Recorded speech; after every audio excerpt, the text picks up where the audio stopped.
አላህ ሰው መሆን ይችላል ይላቸዋል። የኛ እኮ ሁሉን ቻይ ስለሆነ ሰው ሆኖ መጥቷል ይላሉ። በመጀመሪያ ደረጃ መሆን ሌላ መቻል ሌላ ምን አገናኘው? አላህ ሰው መሆን ይችላል ማለት ሁለት የተለያዩ ባህሪያቶችን በአንድ አረፍተ ነገር ውስጥ መክተት ነው። መቻል በድርጊት የሚገለጽ ነው፣ በማንነት አይገለጽም። መሆን የማንነት ጉዳይ ነው፣ የባህሪ ጉዳይ ነው። አላህ ሰው ሆነ ማለት ተዓላ አላሁ ዐን ዛሊከ ዑሉወን ከቢራ ቻለ ማለት ሳይሆን ማንነቱ ተገለጸ ማለት ነው በሰው። መቻል ግን በድርጊት ነው። ለምሳሌ ኢነላህ ዐላ ኩሊ ሸይኢን ቀዲር፣ አላህ በሁሉም ነገር ላይ ቻይ ነው እንላለን። መቻሉ በምን ይገለጣል? በድርጊት። የፈለገውን እንደፈለገው ያደርጋል፣ ይፈጥራል፣ ሕያው ያደርጋል፣ ይገድላል፣ ከፍ ያደርጋል፣ ዝቅ ያደርጋል፣ ይሾማል፣ ይሽራል፣ ይሰጣል፣ ይከለክላል። ይሄ ማድረግ ነው። ስለዚህ በድርጊት ስለሚገለጽ አላህ ሁሉን ቻይ ነው እንላለን። መሆን ግን የማንነት ጉዳይ ነውና እርሱ ፈጣሪ ነው፣ አዛኝ ነው፣ ሩህሩህ ነው፣ ሐይ ነው፣ ሕያው ነው እንላለን። ይሄ ማንነቱ ነው። በራሱ ዛት ላይ ቻይ ነው አይደለም የምንለው። ጌታችን በራሱ ያለ ፍጹም የሙሉእነት ባህሪ ነው። ከራሱ ውጭ ባለ የፍጡራን ጉዳይ ግን የፈለገውን አድራጊ ነው። አምላክ ሰው ሆነ ካላችሁ መሆን ሌላ መቻል ሌላ። የማይገናኝ ነገር ለምን ትደባልቃላችሁ?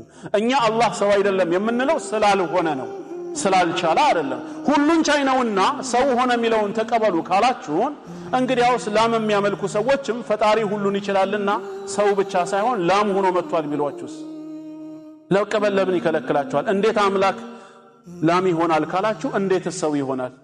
ምን ለየው? ሁለቱም ፍጡር ናቸው፣ ላምም ሆነ ሰው። ማይሆን ነገር ነው። ስለዚህ ጌታችን አምላክ እንጂ ሰው አይደለም፣ ጌታ እንጂ ባሪያ አይደለም፣ ፈጣሪ እንጂ ፍጡር አይደለም። ስለዚህ ይሄም ሌላ ለኛ ማስረጃ ነው። ስንተኛ ማስረጃ? ሶስተኛ። አራተኛ ማስረጃ በመጽሐፍ ቅዱስ አስተምህሮ መሰረት ኢሳ አለይሂ ሰላም ይተኛ ያንቀላፋ ነበር። እንዴት ነው አምላክ የሚተኛው? እኔ ይሄንን ውሃ እጄ ልጠጣ ወደ አፌ ያቀረብኩት እንቅልፍ ሸለብ ቢያደርገኝ ምን ይሆናል? ይሄ ከእጄ አምልቆ ይወድቃል። ምናልባትም ብርጭቆ ከሆነ ውሃው ይደፋል፣ ብርጭቆ ይሰበራል። ለምን? መጀመሪያ በእኔ ጥበቃ ስር ነበር። እኔ እንቅልፍ ሲወስደኝ ከቁጥጥሬ ውጭ ሆነ።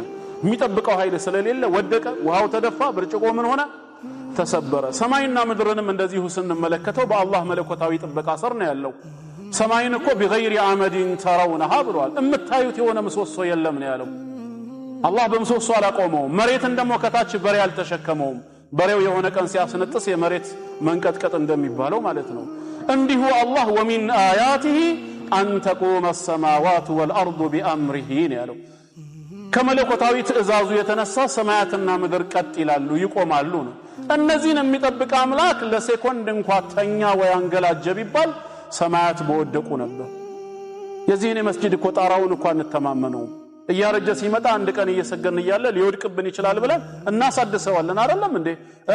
ዘመናትን የተሻገረው የአላህ ሰማይ ግን አንድ ቀን እንዳይወድቅብን ብለን ፈርተን እናውቃለን? ወደ ላይ ባየን ቁጥር ለምንድን ነው ማንፈራው? ስራው የአላህ ስራ ነው፣ አላህ ነው የሚጠብቀው። ታዲያ ይሄ ጌታ ተኛ ማለት ከዋክብትና ሰማይ ረገፉ ማለት አይደል?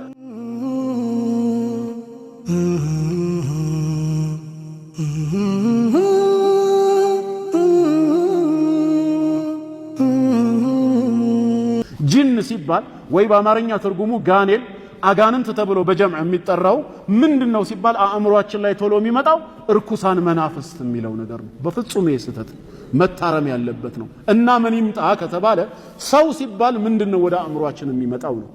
ጥሩ መልካም የሆነ ፍጥረት ማለት ነው እንዴ ሰው ከተባለ? ንገሩኝ። ነው አይደለም? መጥፎ አስቀያሚ ክፉ ፍጥረትስ ማለት ነው? አይደለም። ሰው ሲባል የአደም ዝርያ የሆነ በሁለት እግሩ የሚንቀሳቀስ ከምድር አፈር የተፈጠረ ፍጥረት ነው። ያ ሰው በመሆኑ ብቻ ጥሩ ሊባል አይችልም፣ ክፉ ሊባል አይችልም። ጥሩና ክፉነቱ እምነቱና ስራው ንግግሩ ነው የሚወስነው። በዛ ንግግሩ በስራው በእምነቱ ሰበብ ከመልካሞች ከጥሩዎች ሊሆን ይችላል፣ ከሳሊሆች ካልሆነ ከክፉዎች ከመጥፎ ሊሆን ይችላል። ሰው ተብሎ መጠራቱ ማንነቱ ነው።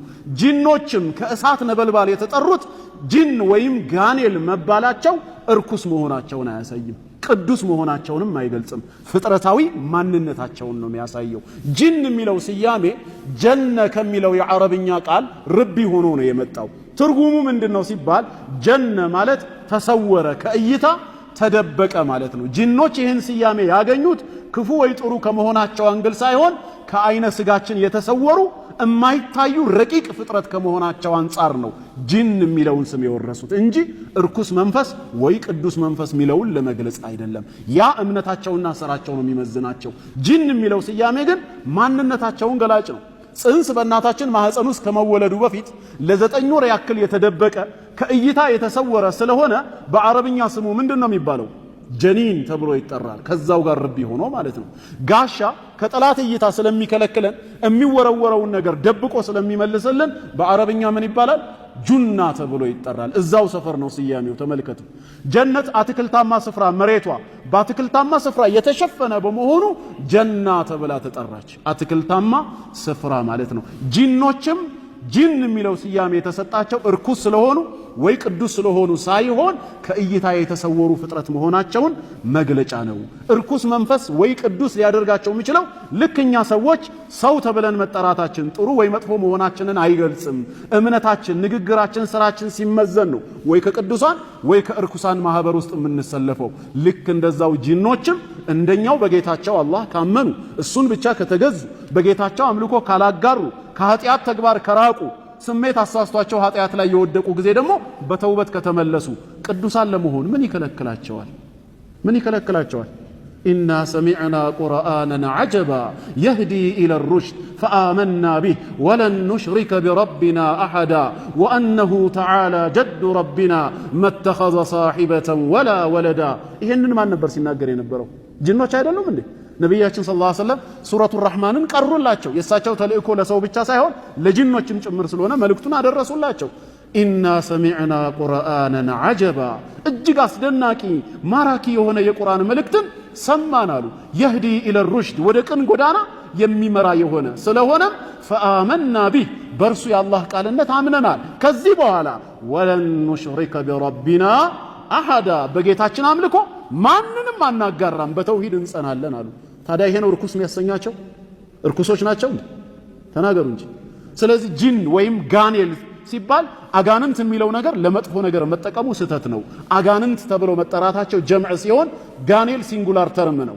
ጂኖች ወይም ጂን ተብሎ መጠራታቸው ጥሩ ወይ መጥፎ መሆናቸውን በፍጹም አይገልጽም። ፍጥረታዊ ማንነታቸውን ብቻ ነው። ልክ አንተ ሰው ተብለ ብትጠራ ተሰደብክ እንዴ? አንተ ሰው ብትባል ተሰድበሃል? ተመርቀሃል? ምርቃትም ስድብም አይደለም፣ ማንነትን ገላጭ ነው። ግን እኛ ዛሬ ከነሱ ወረስነውና ለስድብ ስንጠቀም በጣም ያስቸገረን ሰው ምን አይነት ጂኒ ነው ትላለህ? ጂኒ ማን ነው አስቸጋሪ ነው ያለ? ከጂኒዎች ውስጥ አስቸጋሪ ያለ እንጂ ሁሉም አስቸጋሪ ነው ያለ ማን ነው? እንዳንተው ነፃ ፍቃድ አላቸው። አንተ ሰውን ማስቸገር እየቻልክ የዓለማቱን ጌታ አላህ በሩቁ ያየኛል ይሰማኛል ብለህ ፈርተህ ከማስቸገር እንደምትቆጠበው የተቆጠቡ ጂኖች አሉ። እንደዚሁ ደግሞ አላህን መፍራት ትተው ስሜታቸውን ተከትለው በሰው ህይወት የሚጫወቱ ክፉ ሰዎች እንዳሉ ሁላ ክፉ ጂኖችም አሉ። እነሱ ናቸው ሸያጢን ሰይጣናት ተብለው በዚህ ባህሪ የሚለዩት ማለት ነው። ግልጽ ነው አሁን። ስለዚህ ሃይማኖት ክፍፍል መኖሩ ምንም የሚከብደን ነገር የለም። የጂን ሙስሊም አለ? አዎ አለ። የትኛው?